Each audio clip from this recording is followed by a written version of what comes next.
YCP మూడో జాబితాలో టికెట్లు దక్కని ఎమ్మెల్యేలు ఒక్కొక్కరుగా అసంతృప్తి వ్యక్తం చేస్తున్నారు. చింతలపూడి ఎమ్మెల్యే ఎలిజా తన బాధను వ్యక్తం చేశారు. వైసీపీలో అన్యాయం జరిగిందని వాపోయారు. ఇక మోసపోయానని, ఇప్పటి వరకు పార్టీకి విధేయుడిగా ఉన్నానని చెప్పుకొచ్చారు. 5 సంవత్సరాలు కష్టపడి పని చేశానని, టికెట్ దక్కకపోవడం బాధాకరమన్నారు. ఇక త్వరలోనే నిర్ణయం తీసుకుంటానని తేల్చి చెప్పారు. తన సొంత డబ్బులతో నియోజకవర్గంలో రోడ్లు వేశానని తెలిపారు. సర్పంచ్లు, ఎంపీటీసీలు, కార్యకర్తల సంతకాలతో ఫైల్ తయారు చేసి హైకమాండ్కు పంపిస్తే దాని మధ్యలో కొందరు వ్యక్తులు అడ్డుకున్నారని ఆవేదన వ్యక్తం చేశారు. తనను తప్పించిన కారణం చెప్పకపోతే త్వరలోనే కీలక నిర్ణయం తీసుకుంటానని తేల్చి చెప్పారు.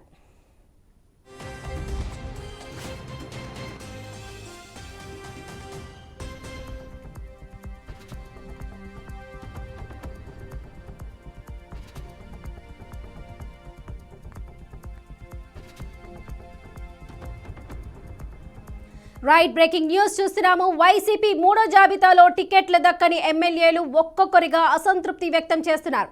ఇక చింతలపూడి ఎమ్మెల్యే ఎలిజా తన బాధను వ్యక్తం చేశారు. వైసీపీలో అన్యాయం జరిగిందని వాపోయారు. మోసపోయానని, ఇప్పటి వరకు పార్టీకి విధేయుడిగా ఉన్నానని చెప్పుకొచ్చారు. ఇక 5 సంవత్సరాలు కష్టపడి పని చేశానని, టికెట్ దక్కకపోవడం బాధాకరమన్నారు. ఇక త్వరలోనే నిర్ణయం తీసుకుంటానని చెప్పారు. తన సొంత డబ్బులతో నియోజకవర్గంలో రోడ్లు వేశానని తెలిపారు. సర్పంచ్లు, ఎంపీటీసీలు, కార్యకర్తల సంతకాలతో ఫైల్ తయారు చేసి హైకమాండ్కు పంపిస్తే దాని మధ్యలో కొందరు వ్యక్తులు అడ్డుకున్నారని ఆవేదన వ్యక్తం చేశారు.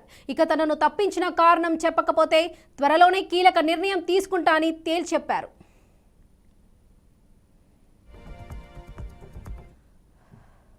కార్యక్రమాలు చేసి కోట్లాది రూపాయలు నేను పార్టీ కోసం ఖర్చు పెట్టాను.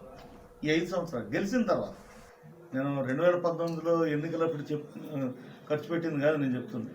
గెలిచిన తర్వాత ఇప్పటి వరకు 5 సంవత్సరాల్లో కోట్లాది రూపాయలు నేను ఖర్చు పెట్టాను పార్టీ కోసం. నేను ఛాలెంజ్ చేసి చెప్తున్నాను, విజయరాజుది నాది మీరు ఏ రకమైనటువంటి సర్వే చేస్తారో బయట పెట్టండి. నాకు ఎంత ప్రజాదరణ ఉందో, లేకపోతే విజయరాజుని ఎంతమంది కోరుకున్నారో బయట పెట్టండి. కేవలం నిజంగా ప్రజలు ఆయన్ని కోరుకుని ప్రజలు నన్ను రిజెక్ట్ చేస్తే నాకు అక్కర్లేదు.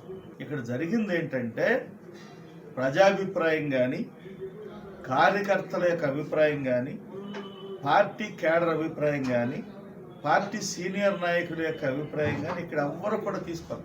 ఇది చాలా కుట్రపూరితమైనటువంటి వ్యవహారం జరిగింది. కాబట్టి ఎంపీ గారు, ఆయన ప్రధాన అనుచరుడు అశోక్ గారు వాళ్ళ యొక్క స్వార్థం కోసం, వాళ్ళ యొక్క పెత్తందారీతనం కోసం వాళ్ళు ఈ రకమైనటువంటి కుట్ర పడ్డారు అనేది నేను ఖచ్చితంగా చెప్పగలను.